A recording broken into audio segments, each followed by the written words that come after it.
Beaujeu, nuit du 3e mercredi de novembre, quelques minutes avant minuit. Dans la rue principale de l'ancienne capitale beaujolaise, la foule a rendez-vous avec la fête, celle des sarmentelles. Dans les brasiers roulants, les sarments incandescents réchauffent les cœurs, enflamment les esprits. Le rituel, tous les ans renouvelé, est en marche. L'instant magique approche, la pression monte, le miracle va bientôt s'accomplir. Depuis la nuit des temps, dans cette région, la magie s'installe. Et cette magie s'exprime chaque année par soudain la disparition de toutes les lumières qui s'éteignent.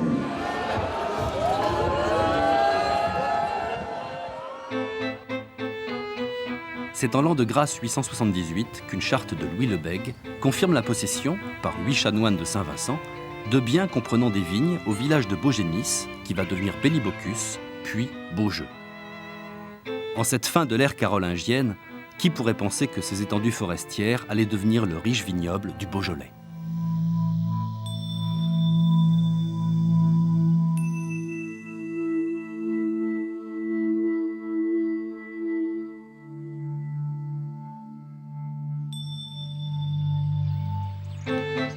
Dans les vignes, abandonnées quelque temps par les hommes, ce sont les bacchanales des étourneaux, les rondes piaillantes de ces grappilleurs voraces qui s'abattent sur le pays beaujolais pour se goberger du raisin délaissé. En d'autres temps plus anciens, des pillards d'une autre espèce ravageaient déjà le pays beaujolais, érigé alors en baronnie, avec pour capitale Beaujeu. C'était il y a 1000 ans. À partir du XIIe siècle, les frontières éclatent et le fief devient un territoire très convoité. L'insécurité est le lot quotidien des habitants, d'autant que leurs seigneurs traînent avec eux une triste réputation de guerriers cupides, violents et pillards. La vigne, dans ce contexte, a du mal à s'implanter et reste le privilège des princes, des évêques et des abbés.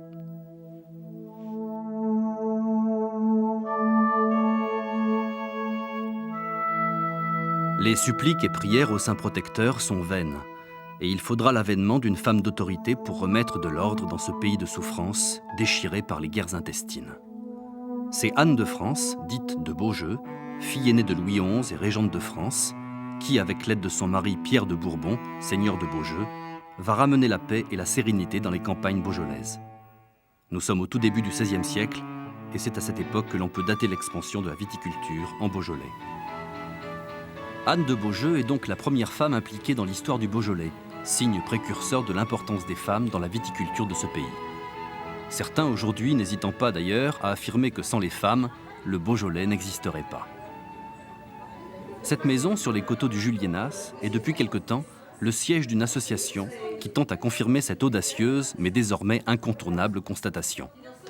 Ici, en effet, 12 femmes, représentant les 12 expressions du Beaujolais, se sont groupées sous l'appellation d'origine par elles contrôlée, les étoiles en Beaujolais.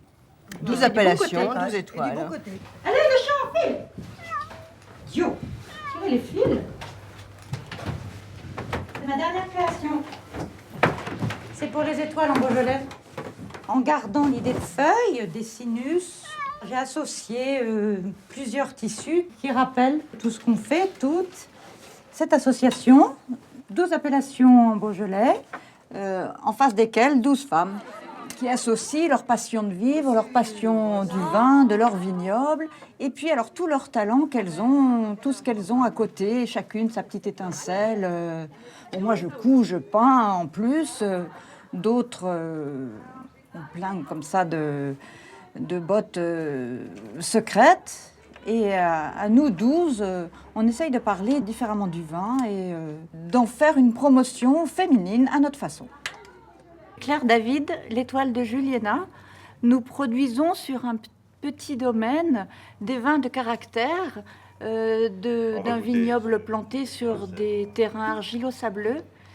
Ce sont des vins que les femmes apprécient jeunes, goulayants, lorsqu'ils sont encore très fruités.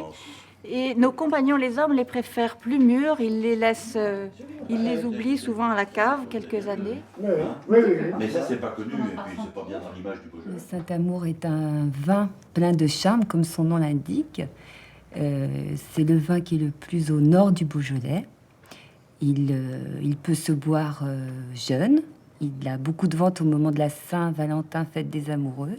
Et il peut vieillir en cave également, il n'en sera que meilleur. Le Fleuri, c'est le vin au féminin. C'est la reine des Beaujolais aux arômes de fruits rouges, d'iris, de pivoine. Toute la finesse et le charme de ce vin viennent de sols granitiques sableux que nous avons sur notre domaine familial. Donc alors, bien qu'élevé au Bordeaux, et ne buvant absolument pas de vin au début de mon mariage, donc j'ai été élevée, éduquée par mes beaux-parents et mon mari qui ont fait finalement, paraît-il de moi, une bonne dégustatrice. Alors plus intuitive et par le cœur que vraiment très professionnelle. Christiane Zimmermann, étoile du Beaujolais. Nos sols argilo-calcaires donnent un vin léger et fruité aux arômes de cerises et de groseille. C'est ma fille qui est en train de nettoyer cul. Marika, ça va, ça se passe bien? Ouais. Mon père était émigré russe. Il a acheté difficilement cette propriété. Il y a beaucoup travaillé. Il a planté pratiquement toutes les vignes. Et sur la fin de sa vie, quand il était un petit peu âgé, il y avait quelques problèmes. Donc j'ai voulu l'aider à résoudre ces problèmes. Et finalement, je me suis totalement impliquée dans ce travail. J'ai laissé mon travail parisien pour revenir m'occuper totalement de cette vigne. Régnier, c'est un vin dont on dit encore qu'il est le dernier des crus du Beaujolais. En fait, c'est un dernier né qui maintenant a 11 ans, donc qui est grand, qui a fait ses preuves. C'est vraiment un vin de terroir et un vin plaisir. Alors, je suis l'étoile de Chirouble, Céline Mézia. Donc on dit que le Chirouble, c'est un vin très féminin. Effectivement, c'est vrai qu'il est élégant, subtil, friand. Il a des parfums de violette, de pivoine, avec des nez rouges. Il plaît bien aux femmes. C'est souvent les femmes qui choisissent à la cave le Chirouble. Donc je suis viticultrice, femme d'exploitant, j'aide mon mari, travailler dans les vignes. Donc je fais tout ce qui est des travaux viticoles. Bientôt, c'est la période des taillages. Donc on va les tailler tous les deux sur 6,5 hectares. Après, ça va être une période un peu plus calme pour moi. Enfin, il y a aussi les bouteilles à commercialiser. Travailler à la cave. Je fais la mise en bouteille, en étiquette, la mise en carton. Puis j'accueille aussi beaucoup les clients. C'est moi qui suis responsable d'accueillir plus souvent les clients, mon mari plus souvent à la vigne. Et donc après, il y a tout le reste, les travaux quand c'est l'été, les vendanges. Ben, dans le métier de viticultrice, c'est surtout le contact avec la terre. Aussi le contact avec les gens. On établit un produit, on fait un produit et ça nous amène à le vendre, à en parler, à en discuter, à le goûter et avoir ce contact après avec les gens, à en parler aussi avec eux. Toute petite, mon premier mot, ça devait être dada au lieu de papa. J'ai toujours été passionnée des chevaux, c'est aussi le contact de la nature et vu qu'on la travaille tout le temps, là je passe à une autre période où quand je monte à cheval, je la vois autrement. Je vois les périodes, les couleurs, le Mont Blanc de Chirouble. Et c'est vrai que ça amène à être plus patient, le contact avec la bête. Dans l'ancien temps, avant, ils travaillaient avec les chevaux. Et c'est vrai qu'ils aiment bien ça, quoi, les gens qui montent à cheval, qui s'en occupent. L'attraction animale a été la principale force motrice des viticulteurs du Beaujolais. C'était un frein au développement de cette culture et le vin produit n'arrosait que les cités les plus proches du vignoble. Le cheval vapeur fut alors le salut de ces vignerons en quête d'expansion. En effet, l'ouverture de la voie ferrée Paris-Lyon-Marseille en 1854 va être un facteur décisif pour la commercialisation de ce vin, jusqu'alors essentiellement régional. Chargés dans les différentes gares du pays, les vins du Beaujolais vont gagner à la fois Lyon, mais également Paris, où se construisent dans le même temps les entrepôts de Bercy. À Lyon, on célébrera ce vin comme un des fleuves de la cité des Gaules, qui, avec le Rhône et la Saône, en compte donc désormais 3.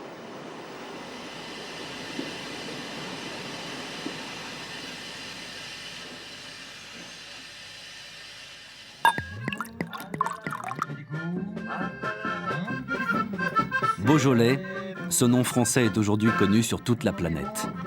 Amateurs et professionnels du monde entier viennent sur les coteaux du Morgon et autres brouillis respirer le parfum enivrant de la vraie convivialité.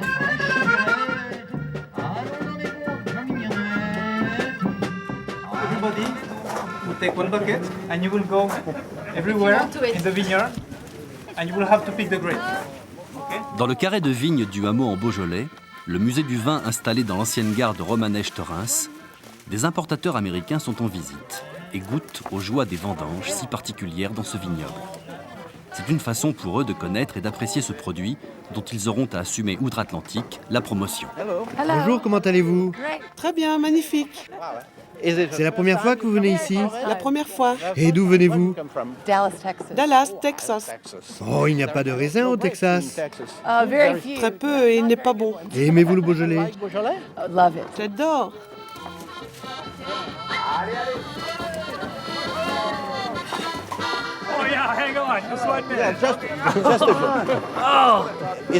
C'est la première fois que vous faites ce travail? La première et la dernière.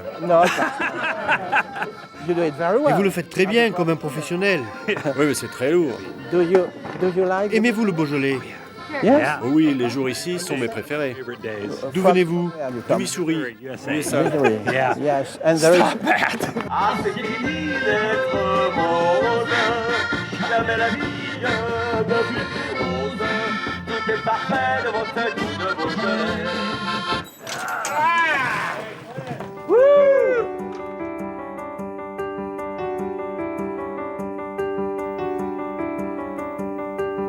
Beaujolais, Beaujolais village, Chirouble, Brouilly, Côte de Brouilly, Saint-Amour, Juliena, Chéna, Morgon, Fleury, Moulin à Vent, Régnier. Toutes ces appellations ne sont pas le fait du hasard ou de complaisance.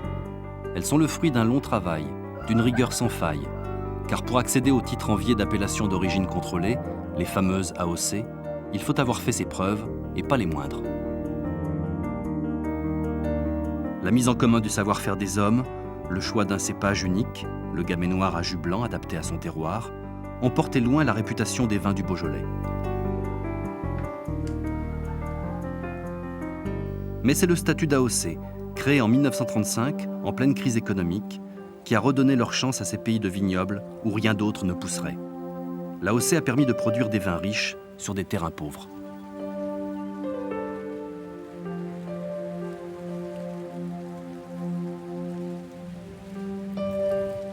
Alors le sol ici, vous êtes sur un sol sablonneux. Toute cette région, nous on fait tous nos Beaujolais villages nouveaux, on le fait avec le sable. L'eau, tout passe à travers, tous les éléments passent à travers et c'est ce qui nous donne des sols très légers et permet de faire des vins légers, fruités. Alors que tout ce qui est argile, c'est des vins plus des vins de garde. Toutes les crues du Beaujolais, les sols sont beaucoup plus argileux et permettent, comme ils ont plus d'éléments, les vins ont beaucoup plus de structure.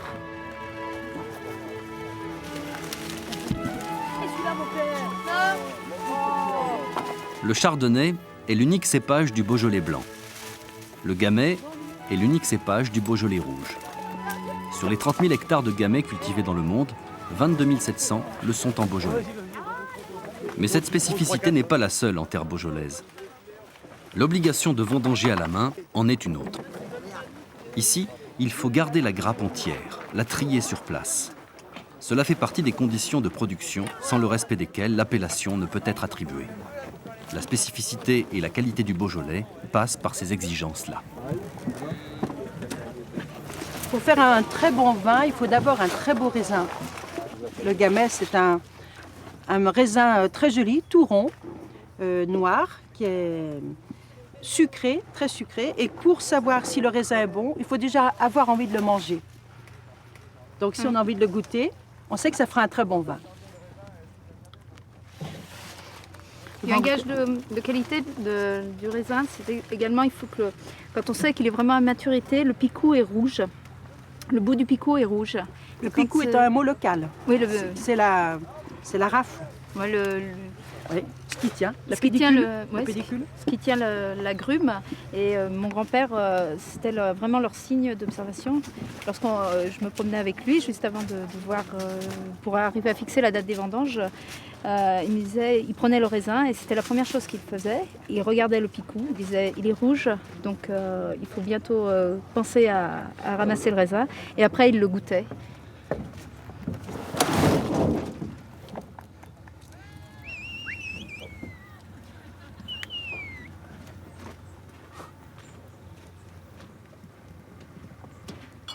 N'ayant pas pu reprendre comme Claire l'exploitation de mes parents, puisque c'est mon frère qui l'a reprise, moi je me suis dirigée vers le droit et je me suis tout de suite spécialisée dans le droit de la vigne et du vin. Ce qui fait que maintenant, j'allie la pratique, l'amour du produit avec la connaissance, j'allais dire, réglementaire scientifique de ce vin qui est quand même un produit dit agroalimentaire mais complètement à part. Être avocat du droit de la vigne et du vin, c'est un métier parce que, comme vous le savez, la vigne et le vin est un produit extrêmement réglementé, depuis la parcelle jusqu'à, j'allais dire, à la bouteille, à l'étiquette. Et dans chaque région, on a, en fonction des particularités de la façon d'exploiter, des dossiers différents. Ça peut être les problèmes entre les bailleurs et les preneurs, les problèmes vis-à-vis de l'INAO, les problèmes vis-à-vis des douanes, de la répression des fraudes, sur l'étiquetage, sur les pratiques œnologiques. Et toute notre législation a beaucoup évolué.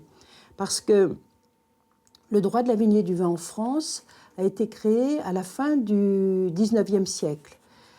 Et à cette époque, il était fait dans le seul but de protéger le viticulteur suite au grand désastre qu'avait connu la vigne, avec l'oïdium, le phylloxéra. Les vignes avaient disparu et certains petits malins avaient fait des vins avec des produits autres que le raisin.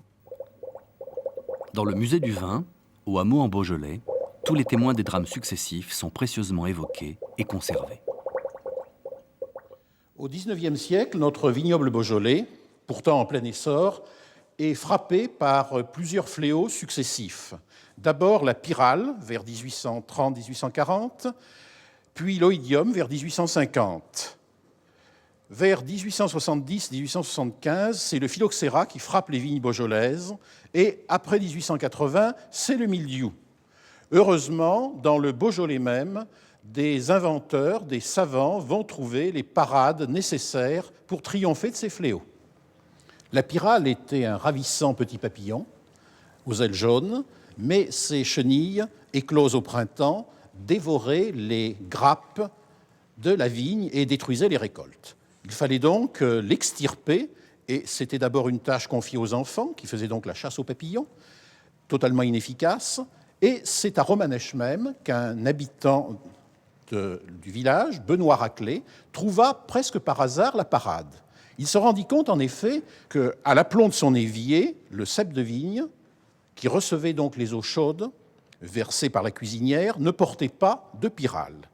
Il en conçut donc l'idée que l'eau chaude pouvait détruire les œufs d'où allaient naître les chenilles.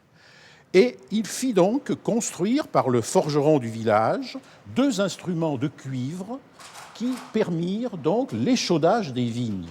Des femmes remplissaient des petites bouilloires de cuivre que l'on appelait des échaudeuses, et elles vidaient donc soigneusement l'eau chaude sur les fissures de l'écorce. Elles ébouillantaient ainsi les œufs, les chenilles étaient détruites dans l'œuf, et ainsi la pyrale fut extirpée vers 1840-1845 des vignes du Beaujolais et par la suite de la France entière. Les malheurs de nos viticulteurs ne sont pas terminés pour autant. En 1870, la vigne est ravagée par son plus grand fléau, le phylloxéra, puceron venu d'Amérique qui suce la sève des racines et entraîne la mort du plant. Il faut alors arracher la vigne au grand désespoir des vignerons. Tous les remèdes essayés sont vains, et ni l'urine des enfants des écoles, ni celle des chevaux des cuirassiers de la Pardieu viennent à bout du mal. Comment éliminer l'insecte tueur ? On va tenter alors de l'asphyxier en projetant dans le sol des vapeurs de sulfure de carbone. Un inventeur de Villefranche, Victor Vermorel, met au point un pal à injecter dont l'usage très délicat s'avère inefficace, car le phylloxéra est engourdi mais pas tué. Il faut donc augmenter la résistance de la vigne française. On a observé que les racines des vignes américaines résistent au phylloxéra en le nourrissant sans mourir. Victor Pulia, propriétaire et botaniste de Chirouble, expérimente la greffe de sarments français sur les racines américaines et développe sa technique. Il sera appelé à juste titre le sauveur du vignoble beaujolais. On pensait les maux définitivement expurgés C'était sans compter sur une troisième calamité. Vers 1880, un autre fléau venu d'Amérique, un champignon qui détruisait les feuilles et les grappes, le mildiou, frappa les vignes beaujolaises, comme d'ailleurs les autres vignes françaises. Le remède consistait dans l'aspersion des vignes avec du sulfate de cuivre ou bouillie bordelaise. Et on retrouve Victor Vermorel parce qu'il fut sollicité pour mettre au point un appareil de pulvérisation qui devint la sulfateuse ou même plus précisément le Vermorel. Parce que cet appareil servit non seulement à traiter les vignes contre le mildiou, mais beaucoup plus tard, il y a une cinquantaine d'années, il était toujours en utilisation pour préserver les pommes de terre du Dorifort. Apparemment, le calme est revenu dans le vignoble beaujolais. La sérénité et l'optimisme sont de retour. Dans les villages, on peut enfin respirer à nouveau le doux parfum de la prospérité. La joie de vivre remplace la morosité et les fêtes de village, les vogues, fleurissent un peu partout. En ce premier dimanche de septembre, les vendangeurs sont encore à l'œuvre dans les vignes alentours. À Ouin, au pays des pierres dorées, on se prépare pour le grand événement annuel, le festival de musique mécanique. Depuis 1981, ce festival attire une foule colorée de mélomanes et de collectionneurs. La ville s'emplit alors des accents désuets des orgues de Barbarie et autres pianos mécaniques et limonaires que des amateurs éclairés amènent de partout.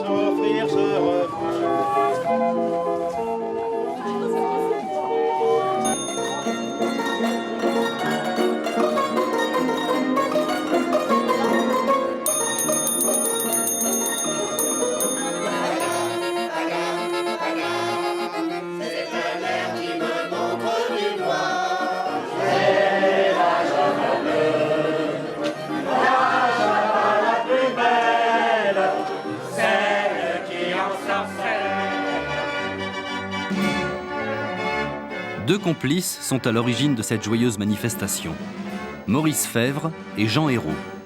Ils ont suscité bien des vocations, éveillé bien des passions, comme chez ce collectionneur à la toque bien accrochée, tombé à pieds joints dans les rubans perforés de cette musique dite mécanique. Vous savez, dans ma jeunesse, tous les 14 juillet, il y avait une vogue. Et la vogue, il y arrivait des manèges, de chevaux de bois, il y arrivait des manèges de pousse-pousse. Et à côté de ces manèges, il y avait une espèce de boîte qu'on appelait un orgue limonaire. Et j'étais fasciné par ces cartons à trous qui défilaient. Et donc, un jour, mon ami Duclou de Tournu en avait un. Et ça m'a donné envie d'en acheter. Ça fait bientôt 35 ans.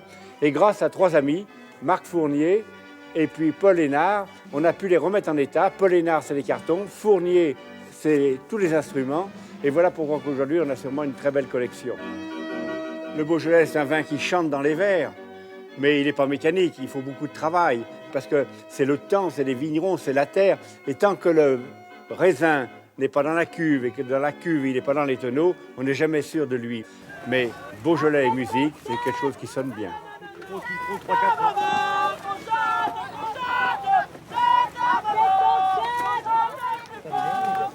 La musique paillarde ou légère, la peinture ou la poésie ont fait leur place en terre beaujolaise. Et être viticulteur, c'est avant tout aimer ses coteaux, où grandit sa vigne et mûrit son raisin.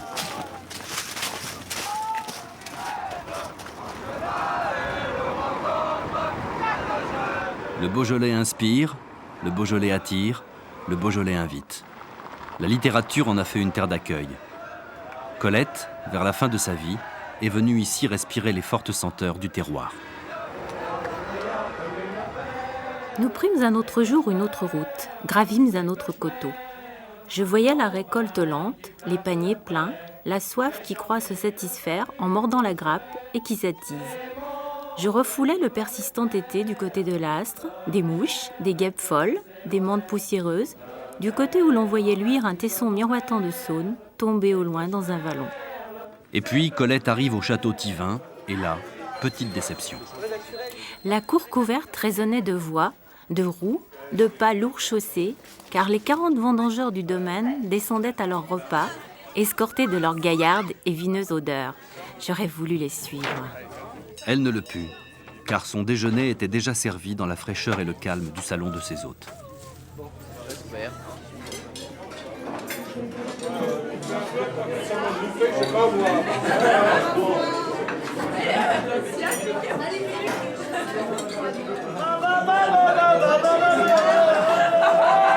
En bas, les 40 vendangeurs avaient la meilleure table, servie d'omelettes, de veaux, de poules, arrosée de ce vin qui, comme les plus beaux rubis, garde clair aux lumières sa sanguine et franche couleur.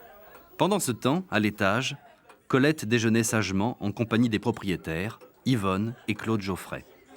Tante Yvonne et son mari, Claude Geoffray, étaient des promoteurs du Beaujolais, si on peut dire. Ils ont passé leur vie à la promotion et à la connaissance de ce beau vignoble. Toute leur vie, ils ont reçu ici journalistes, écrivains, artistes, avec beaucoup de gentillesse à cette table. Tante Yvonne était une très bonne cuisinière. Et donc ils venaient ici pour des repas, des dégustations, et il y avait toujours une belle ambiance.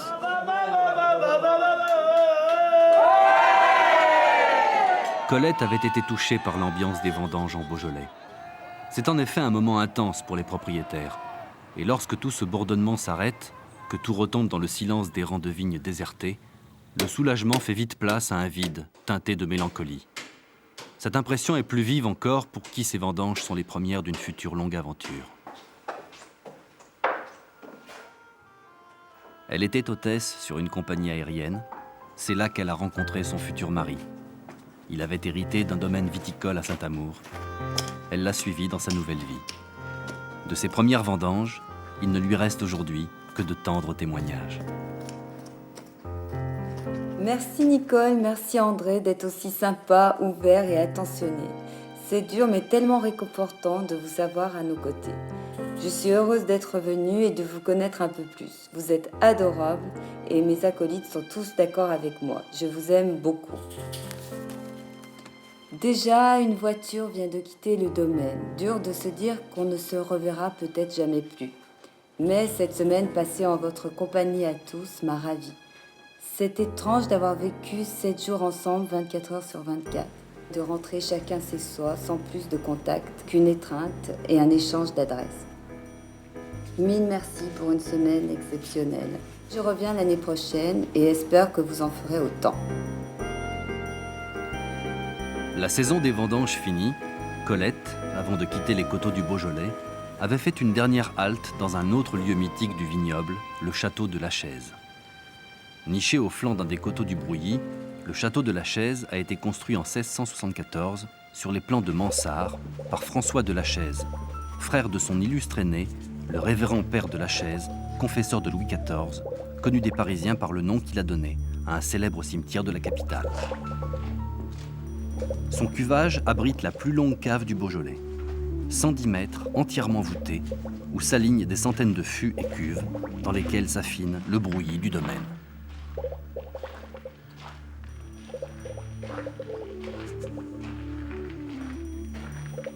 Et maintenant, les hommes de peine partis, c'est au vin de travailler, enfermés dans les fûts de chêne, sous les voûtes ancestrales du chai ou dans la cuverie ultramoderne gérée par des ordinateurs vigilants. Mais avant cela, des étapes essentielles ont transformé le raisin en vin. C'est la vinification. Ici, en Beaujolais, elle est particulière, organisée autour de règles strictes. Les Lyonnais, qui sont les pères historiques de ce vignoble, ont semble-t-il tendance à oublier leur enfant. Il est bon de leur rafraîchir la mémoire, en allant au cœur de la ville, faire la démonstration de cette spécificité beaujolaise qui en fait sa renommée. La vinification beaujolaise consiste à remplir par le haut de la cuve en grappe entière, cette cuve, et on va constituer progressivement 3 parties. Une partie qui est au fond, qui est constituée du jus qui va fermenter sous l'effet des levures, c'est la transformation du sucre en alcool. une partie des grappes est dans le jus, elle macère. Et là, il y a plusieurs phénomènes qui se produisent, mais entre autres l'extraction, la libération de la couleur, les anthocyanes, et puis les tannins, les composés phénoliques qui vont enrichir progressivement le vin. Et puis la spécificité de la vinification beaujolaise, c'est les grappes entières dans la partie supérieure qui sont dans une atmosphère de gaz carbonique qui est produit par les levures, par la fermentation des levures. Le jus au fond de la cuve dans lequel se produit la fermentation alcoolique levurienne produit du gaz carbonique. C'est les bulles que l'on voit traverser la vendange ici, les grappes, et vont permettre de saturer le haut de la cuve et les grappes qui sont ici, et permettre donc la mise en place du métabolisme anaérobie de la baie entière. Et les effets, c'est la production d'alcool à partir du sucre, mais aussi la désacidification par transformation de l'acide malique en alcool, et puis également la production d'arômes qui sont spécifiques. Et tout ceci se passe à l'intérieur de la baie sous l'effet d'enzymes. Donc ce ne sont pas des micro-organismes comme la transformation du jus fond de cuve en fermentation alcoolique. Cette première étape de fermentation passée, elle ne durera pas plus de 4 jours, l'ensemble jus et grappe va faire l'objet d'un pressurage. Dans un temps passé, cette opération se faisait directement dans la cuve par des hommes qui foulaient au pied le raisin. Maintenant, l'automatisation s'est mise au service du viticulteur. Il n'empêche que le nectar qui sort de cette première pression est toujours le même et porte bien son nom. Voilà, alors là je fais un prélèvement du vin de presse. C'est même un moment particulier de la presse. Ça s'appelle le paradis. C'est la meilleure qualité de la presse que l'on ait à ce moment-là. Donc c'est un vin qui est très coloré, qui contient à peu près 8 degrés d'alcool, qui est très aromatique. On retrouve vraiment les fruits là d'une façon concentrée. C'est déjà du vin. C'est déjà du vin, mais il reste encore des sucres à fermenter et des arômes qui vont se produire aussi par la levure. Le paradis. Noé, qui a dans son arche sauvé le monde animal et végétal du déluge, l'aurait bien mérité. Il fut, nous dit l'Ancien Testament, le premier vigneron de l'humanité. Il sera puni de l'abus qu'il fit de sa première production de boissons quelque peu fermentée. Mais cette Bible-là ne donne-t-elle pas au vin des lettres de pieuse noblesse? Dans les salles de soins du vieil hôtel Dieu de Belleville, face à l'autel, les malades, en écoutant la lecture des évangiles, devaient être persuadés du bien fondé de ce breuvage.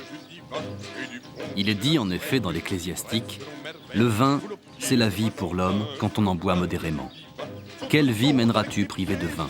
Il a été créé pour la joie des hommes. » Dans l'apothicairerie de l'hôpital, il figurait en bonne place pour l'application de certains soins. Et ce n'est que dans les années 70 qu'il a été écarté des prescriptions médicales. On parle aujourd'hui du French Paradox. Des études démontrent qu'en France et généralement dans les pays méditerranéens, grâce au vin, la longévité est plus grande et certaines pathologies moins nombreuses que dans d'autres pays. Une association, Vin, Santé, Plaisir de Vivre, en complicité avec le pharmacien d'un laboratoire d'œnologie, travaille à cette culture de la consommation modérée du vin. Donc c'est très très beau ça comme couleur et ça doit être riche en tanins et en polyphénol. Je crois que le travail qu'on développe depuis maintenant 3-4 ans commence à porter ses fruits, non? Oui, le travail annexe du laboratoire, donc hors saison, c'est de voir comment on extrait ces polyphénols, qui sont bons pour la santé, et aussi de casser l'image de marque du Beaujolais primeur, qui lui doit être souple, à l'opposé d'Avant-Garde, qui lui doit avoir de la matière. L'intérêt, c'est que ces tanins, les polyphénols, sont aussi des antioxydants, non seulement pour le vin.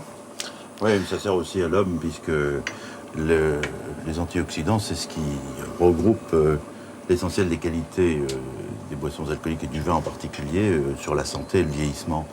On explique en partie l'effet contre l'infarctus et les maladies cardiovasculaires, mais tout le vieillissement, l'Alzheimer. Et il est important d'avoir des vins qui sont riches en polyphénol, à condition bien sûr que les gens l'utilisent avec modération. Le travail de la vigne, accompli, lui, sans modération par des générations de viticulteurs, est un véritable acte culturel spécifique à chaque vignoble. En ce jour de la mi-novembre, une centaine de ces viticulteurs se sont réunis pour élire celui qui portera toute cette année les couleurs des appellations Beaujolais, Beaujolais Village. Ce rituel, chaque année répétée, est à l'initiative d'un des leurs, viticulteur et négociant, un de ceux qui a employé toute son énergie à faire connaître au monde entier son cher Beaujolais. Georges Duboeuf est né au milieu des tonneaux. Très jeune orphelin de père, ce sont des femmes qui l'ont d'abord élevé. Mère, grand-mère, grande sœur, puis un frère, de 10 ans son aîné. D'abord vigneron sur le terrain, il a très vite pensé à la commercialisation du produit en allant sur sa bicyclette solliciter les restaurateurs alentours. Puis, quelques années plus tard, une idée a germé dans sa tête. L'embouteillage à domicile. Voilà, ça c'est notre camion de mise en bouteille qu'on a créé donc, il y a très longtemps de cela. C'était en 1957 qu'on a eu l'idée de devenir embouteilleur à façon. Et on était les premiers en France à être embouteilleur à façon. Ça remonte très loin. Et donc ce matériel, il avait pour but d'aller chez le vigneron, prendre le vin dans sa cave, là où il était logé, en fût ou en cuve, on prenait le vin. Et là, on avait installé aussi cette remorque qui nous permettait donc de faire les différents traitements du vin qu'on doit faire pour le mettre en bouteille. Et ensuite, d'ici, il allait dans ce vieux camion qui a toute une histoire, parce qu'en fait, à l'origine, c'était un camion qui servait à aller faire les radios dans les petits villages de la Haute-Bourgogne. Et après, comme il était extensible, monté sur une crémaillère, moi, je me suis dit, pourquoi pas le transformer pour en faire un camion pour aller faire la mise en bouteille à la propriété. Les bouteilles, elles venaient d'abord sous cette forme-là, conditionnées comme ceci. On les prenait, on les lavait. Ici, on les mettait dans des casiers. Elles partaient au remplissage, à la mise en bouteille. Et donc là, il y avait le tirage, le bouchage. Et après, elles partaient donc directement dans les casiers pour être stockées en nos caves ou être expédiées à un endroit ou à un autre. Voilà quelle était notre histoire d'embouteilleur à façon. Bernard Pivot a écrit un jour Georges Duboeuf, un nez au-dessus d'un verre. Alors c'est vrai quelque part que je ne peux pas nier que j'ai souvent le nez au-dessus d'un verre. Alors si vous voulez bien, on va vous faire assister un petit peu comment ça se passe, à savoir que donc l'important c'est de voir d'abord la limpidité, la couleur, et puis ensuite les arômes. Les arômes sont très importants.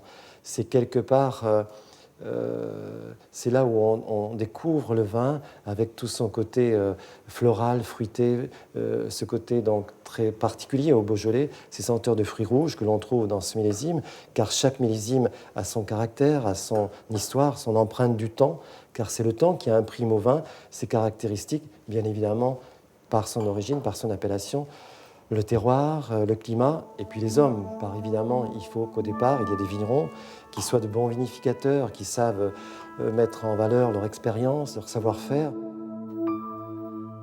Dès lors que le Beaujolais commençait à être connu et apprécié, il fallait lui donner une forme, créer une silhouette qui lui serait propre, une bouteille qui lui colle à la peau.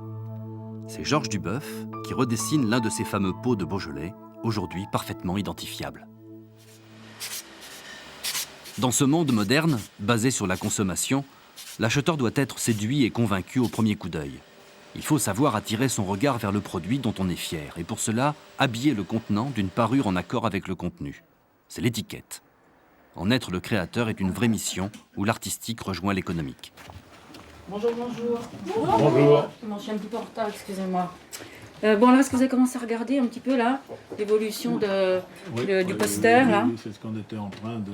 On attendait les commentaires de M. Tomatis, justement. Bah écoutez, moi, je vous dis franchement, moi, je préférais l'autre. Bah alors ça. Tout a évolué, vous Oui, aussi, bien sûr. monsieur Tomatis. L'étiquette doit faire aimer le vin, elle doit faire rêver. Elle est la... En premier, quand vous choisissez, vous regardez une bouteille, c'est la première chose avec laquelle vous rentrez en relation. Donc, si l'étiquette a attiré, il est certain que si le produit, après, est en adéquation, ben, c'est gagné parce que tout fonctionne. Et donc, on propose de plus en plus, pas une étiquette, un habillage. Un habillage, c'est-à-dire l'étiquette, la collerette, la capsule, tout ça est très important car c'est une présentation et un tailleur, il a beau sortir du plus grand couturier, si vous avez le sac à main ou les chaussures qui ne sont pas assorties, c'est raté. Si pour une femme ne correspond pas la longueur de la robe à sa silhouette, c'est raté. Donc il est très important de pouvoir s'adapter et de pouvoir proposer un format d'étiquette par rapport à la bouteille et de regarder, et pas tout de créer sans arrêt, mais et de faire changer radicalement tout ce qui existe. Mais aujourd'hui, nous présentons l'habillage complet, car c'est très important. La vigne, par ses couleurs, ses métamorphoses, est source d'inspiration. Le vin produit de cette vigne aide à cela dans ce qu'il génère de plaisir et de convivialité. Autour du Beaujolais, des gens se sont groupés pour travailler et le fêter ensemble. Des confréries, des académies sont nées au hasard d'un repas pris au cœur du vignoble. Victor Perret, ex-propriétaire du mythique Coq au vin de Juliena, a créé un prix pour récompenser ceux qui, par leur talent, magnifient le Beaujolais. Comme ici Rick Cursa, dessinateur humoriste du Progrès de Lyon, qui a participé, comme beaucoup d'artistes, à la sortie en lumière de leur vin préféré, jusqu'alors un peu oublié, le Beaujolais.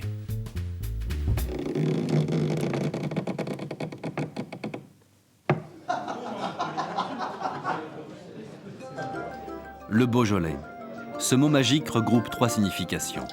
C'est d'abord le nom de ce vin de renommée internationale. C'est aussi celui d'un pays aux charmes exquis. Et enfin, ce mot désigne les hommes qui vivent dans ce terroir d'exception. C'est grâce à ses fortes personnalités, pour la plupart disparues, que ce vignoble est aussi connu. Claude Geoffray, le créateur du cru Côte de Brouilly, le premier à avoir amené les vins du Beaujolais dans les salons parisiens. Jean Guillermet, libraire et écrivain, a su communiquer sa passion de l'image et de la qualité touristique du pays beaujolais. Léon Foyard, négociant, mais aussi poète et écrivain, a la plume délicatement ciselée. Papa Bréchard, généreux et rebelle. Il s'est battu entre autres contre le projet d'installation d'une raffinerie en pays beaujolais et il a gagné son combat. Et Gérard Canard, le globe-trotteur. Il fait toujours le tour du monde, un verre à la main, pour chanter les louanges de son nectar préféré. Nous allons terminer par un homme d'exception qui est Marguerite Chabert, cette femme unique dans les annales du Beaujolais, qui avait aussi une verdeur d'expression, une énergie absolument inébranlable et qui, à la tête de la cave coopérative de Fleury, a su parler du vignoble et là encore, le Beaujolais a su puiser toute la force, toute l'énergie nécessaire pour que ce petit vignoble, car en fait c'est un tout petit vignoble, soit un de ceux qui, autour de notre planète, est le plus connu. Bonjour, monsieur Maître. Bonjour, monsieur Maître. Oui, asseyez-vous. 先ほどもちょっとご紹介しましたけど、monsieur Bergerさん。Près de Villefranche-sur-Saône, une école hôtelière s'est installée dans les murs du château de l'Éclair. Parrainée par Paul Bocuse, elle y reçoit des étudiants japonais, fascinés par la cuisine française. Ils y apprennent bien sûr les bases de cet art, mais étant au milieu des vignes, ils cherchent à comprendre les mystères de l'élaboration de ce vin, si apprécié au pays du soleil levant, et à découvrir les subtilités de ses arômes et de ses saveurs. Cet après-midi, on va préparer un entremets à base de Beaujolais. On va préparer Charlotte Beaujolaise. Donc la Charlotte Beaujolaise est constituée de quoi? D'un biscuit Beaujolais, c'est-à-dire 100 g de nappage rouge, 6 jaunes qu'on va mélanger ensemble, 100 g de farine, 75 g d'amidon de maïs qu'on va tamiser ensemble, des blancs d'œufs, du sucre et un peu d'eau de vie de poire. Donc ça, c'est l'élaboration du biscuit pour pouvoir faire la structure de l'entremet. Donc maintenant, je redonne un petit coup de sucre glace dessus et on va passer ceci dans un four à 200 degrés pendant 10 à 15 minutes environ. Ensuite, il y a une chose primordiale, c'est avant tout, c'est de faire macérer des poires dans un sirop. Toute la base vient de là. Des poires qu'on a macérées dans du Beaujolais, du sirop, du sucre et de la mêle de citron pour que les poires ne soient pas trop noires, qu'elles restent toujours bien blanches.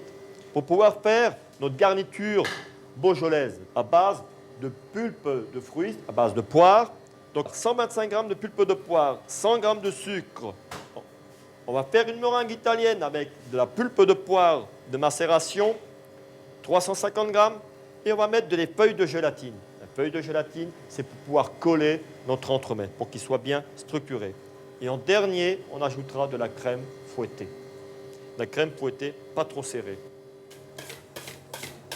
Donc on mélange délicatement pour toujours garder la légèreté du produit. Les poires ont été pochées pendant un laps de temps, les voici, bien cuites. Donc on remarque bien tendre, bien coloré. Donc on va la hacher, on s'en servira comme garniture celle-ci. Donc on va la hacher en dés. じゃあこちらですけど前もって仕込んでおいた洋梨の、ボジョレにですねで、こういうふうに Pour l'élaboration de tout ce genre de choses, on va faire aussi un imbibage de sirop et d'eau de vie de poire pour augmenter la teneur en goût de poire du produit. Donc on va garnir à la louche, on va mettre de la crème au fond, on va disposer les poires 少し引いてください。 pochées au Beaujolais à l'intérieur. でこれ表面に飾ってあげることで今日使ってるフルーツが何を使ってるかっていうのよくわかりますよね。洋梨を使ってます。でしかもただの洋 Terminé 梨 pour faire une belle présentation de notre entremets, on va faire un glaçage à base de sirop de poire, de sucre, de pectine de pomme pour pouvoir gélifier notre nappage. Donc ceci, c'est toutes les grandes lignes du produit pour pouvoir élaborer cet entremets. Élaborer des mets aux saveurs si subtiles, c'est bien. Savoir choisir et proposer le nectar qui les accompagnera, c'est une autre affaire. Pour déguster un vin, en fait, il y a 3 phases. On va commencer par le regarder, ensuite on va le sentir et ensuite on va le goûter, le mettre en bouche. まずね、皆さんに、ワインのことをだんだん話す前に、一番基本であるデギュスタション、利き酒の方もご紹介したいと思います。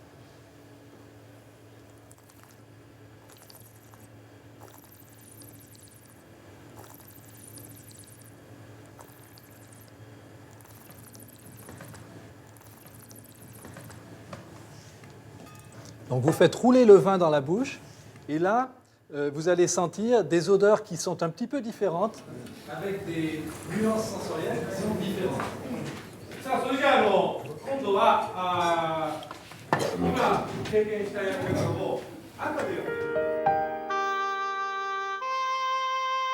Derrière les vitres des cuveries, une messe aujourd'hui se prépare. C'est la grand-messe annuelle du Beaujolais. Dans quelques instants, le monde entier prononcera ces mots magiques, repris sur toutes les lèvres des adeptes du bon vivre. Le Beaujolais nouveau est arrivé. Phrase magique, phrase d'une extrême puissance parce que d'une extrême simplicité. Le Beaujolais nouveau est arrivé. Phrase qui n'a jamais été traduite et qui chaque année, depuis plus de 50 ans, fait le tour du monde. Pourquoi? Comment se fait-il que ce vin, connu localement, en particulier à Lyon, capitale des Gaules, est arrivé à quitter les rives de la Saône et du Rhône pour faire le tour de la planète? Eh bien, c'est une fois de plus une histoire d'homme. Une histoire d'homme et d'homme un peu particulier, puisqu'il s'agit de journalistes. Je plante le décor, la guerre, Hitler arrive, coupe la France en deux, Paris occupé, Lyon zone libre, les journaux, ne pouvant plus exercer leur métier, envoient leurs journalistes à Lyon. Et qu'est-ce que font ces journalistes parisiens? Eh bien, progressivement, ils poussent les portes des bistrots. Et qu'est-ce qu'ils trouvent sur les tables des bistrots? Le vin local, le vin que tout le monde connaît sans savoir et sans avoir besoin même de le nommer, puisqu'il n'y a que celui-ci. C'est le Beaujolais. Et la guerre se passe. Qu'arrive-t-il? Il rentre à Paris. Et à ce moment-là, tous ces journalistes parisiens, après leur stage lyonnais, ayant découvert le Beaujolais, écrivent dans leurs journaux.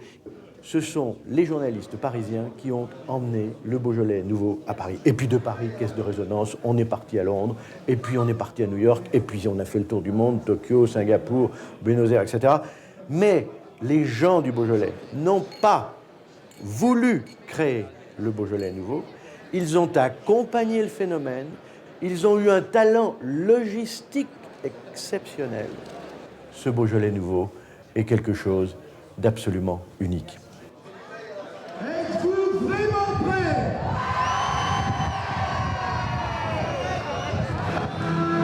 5, 4, 3, 2, 1.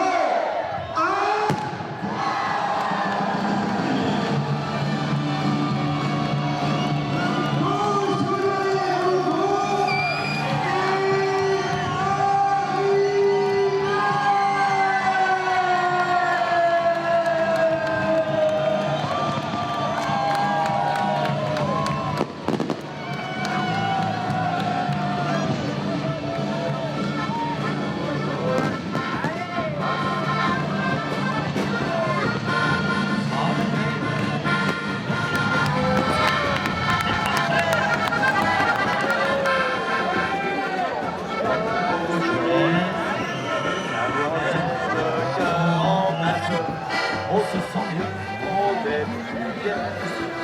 Ça brille partout, ça reste un tout petit bout de Beaujolais. Ah, c'est fini d'être mondain. Jamais la vie vient de plus rose. Tout est parfait devant cette bout de Beaujolais. Allez, allez.